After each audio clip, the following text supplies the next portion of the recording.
name is Abigail Clayton. This is my turning points for human development with Professor James Dennis. I have 4 points to hit, so I'm going to go ahead and start. My first turning point was when I was saved. I grew up in a Christian home, and then when I turned 8 years old, I started to question Christianity and whether or not that was real. I had friends who believed different than I did. They were either atheistic or Mormons, and I just started to question as to whether what I believed was the truth or what they believed was the truth. And so I started to question that. And through that time, I got to talk to my parents, and I just came to them with questions and concerns, and they prayed for me and talked to me, and it was like a really sweet time in the end. But one thing that happened during that time that really stood out to me was when my mom told me that I did not have to become a Christian, but that it was my decision. She said, I would be heartbroken if you didn't choose to become a Christian, but it's nothing I can force you into. You have to make that decision for yourself. And I just remember at the time that was like crazy to me, because as an 8-year-old, I didn't get to make a lot of decisions, and growing up in a big family, even less, because there's just so much going on that I just, get what you get. So whenever I realized that I had to make this decision and that it would affect me for the rest of my life, it was a big moment, I think. And that kind of goes with the book by Schneider and Bullock on page 94, where it talks about moral development. It says on page 94 that, as noted above, Kohlberg assumed that children until about 10 to 11 years believed that moral rules are valid because they are set by authorities and backed by sanctions and are obeyed because people seek to avoid punishment or win rewards. Turiel, however, found that from early on, children clearly differentiate between moral rules and conventional rules. And so for me, it was that point where I really understood the conventional rule is I should become a Christian because my parents are. The moral rule was that I'm choosing to become a Christian because this is what I believe. And so that was a really cool time, really impactful. The next turning point was when my dad lost his job. That was really hard because there was like a change in physical circumstances where my mom used to be at home homeschooling us, and my dad went to work, and it switched where my mom was out working and my dad was at home homeschooling us. So whenever I had questions, I would come to him. So that was kind of just different. It was changes in routine. My dad did things different than my mom did, and he was a little bit more structured, and it remains to be seen whether that was good or bad, but it was just a hard time in general because not only was the circumstances changed, but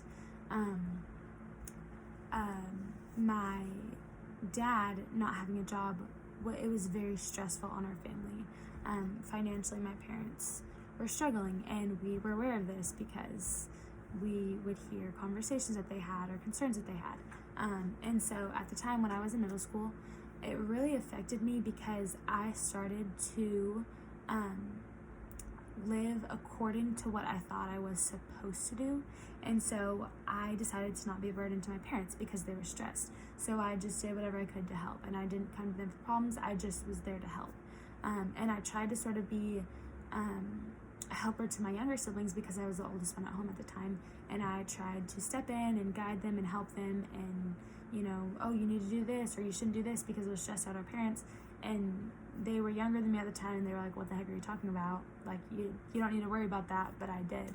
And so that was just a weird time of me trying to live according to what I thought people wanted me to be instead of developing my own personality and living according to who I was. And this goes along with the text as well on page 94 on moral development. It says, there are different explanations for people's willingness to follow moral expectations. Explanations range from genetic predisposition to early experiences to socialization practices that rely on argumentative reasoning rather than on physical punishment. And later it says, gender is assumed to be of importance, with women taken to be more considerate, helpful, and cooperative. And that was true of me, where I reasoned in my mind that I was supposed to do the right thing and not be a burden, and I decided that for me the right thing was to be helpful and just not act according to how I felt, but what I should have done. So that was a hard time where I just had to learn a lot through that about trying to not focus on myself and focusing on other people. But what ended up happening was I isolated myself from others, from my family, and it was pretty challenging. And this sort of moves into my third turning point, which is when we moved. And I never really dealt with the problems that I experienced of isolation and feeling as though in order to be loved, I need to be what other people expected. I didn't deal with that, and then all of a sudden, my dad got a job and had it for a while, and then they told him that he had to move, and being without a job for a while, he was like, we can't do that again, and so we moved. And so what we did was we sold our house and moved into a fifth wheel, and we had 8 people at the time living at home. And so that was just crazy. There was a change in our living situation where we went from a house to a trailer, we went from a neighborhood to a trailer park, we went from Houston metropolitan suburb to Lake Charles, Louisiana, which is not big at all. And so it was just a lot of change in culture and setting. And so from that craziness, I sort of isolated myself further. My parents were dealing with the move, my siblings were dealing with the move. I couldn't tell anyone about what I was going through or how I was feeling about myself because that would be a burden and that would cause problems. And I just wanted to not put myself in the center of attention. I just wanted to be helpful and be what I thought I should be. And so this was a hard time to go through. And then finally, I opened up to my sister about sort of how I was thinking and feeling about myself and the mental struggles I had been having, mental health issues. And it was really cool to experience my sister and the rest of my family surround me and love on me and just really affirm me and affirm my who I was and affirm what the value that I had. And so that was a really cool time, and it was a really sweet time of experiencing that. And being a Christian, obviously, understanding that the Lord loved me and created me to be who He created me to be and not who I thought I should act according to the people around me. And so that was a cool time of just seeing how much the Lord loved me and how much He created me for a purpose. And so through that, my confidence grew, and it was just a really, really, really sweet time.